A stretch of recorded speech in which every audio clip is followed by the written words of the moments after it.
Deputy Tully. Thank you, Chairperson.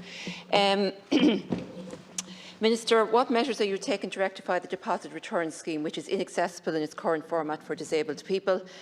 The deposit return scheme was set up in such a way that the regulations that I published required that the scheme be accessible for all.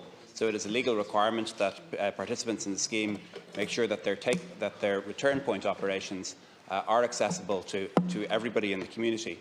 And with that in mind, a set of suppliers was approved by return.ie so that the machines would be accessible. There was engagement with accessibility groups, with disability groups before go live, and since then, through the National Disability Authority and with other disability groups, a forum is being convened so that during the changeover period that any issues that arise in relation to accessibility can be resolved. And I know that return.ie is committed to making sure that, that the scheme is accessible to all, that it changes in any way that's needed to ensure that people that everybody can access the scheme and can use it as required, and I give a commitment to support that going into the future.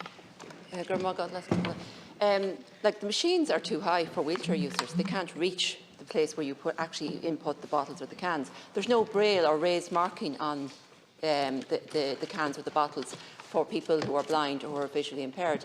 And people who order their shopping online have no mechanism to return their bottles or cans. Now that would probably be something that could be easily resolved, working with the supermarkets or the shops involved. But as yet there isn't anything. But the machines is much more important, and the actual logo itself, that it needs to be, that wheelchair users can actually use this machine and return their bottles and recoup the money that they've spent on the cans.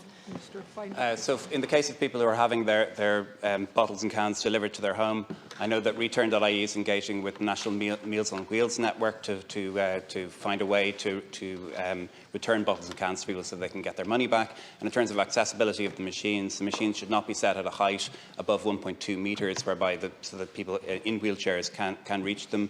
In terms of people who have visual impairment, the machine should not require the use of a screen. In other words, they should be entirely usable without having to navigate a visual interface. In other words, that the ticket comes out with the refund on it automatically without having to press a button, and that the scheme can be used by people who are blind. And I have directly engaged with people who are blind to make sure that the scheme is usable in that way. But we will continue to work with all disability groups to make sure that the scheme adapts, to make sure that it works for everybody in best practice. It's the same way that it does in the other 40 countries in the world in which it has already been deployed. Thank you.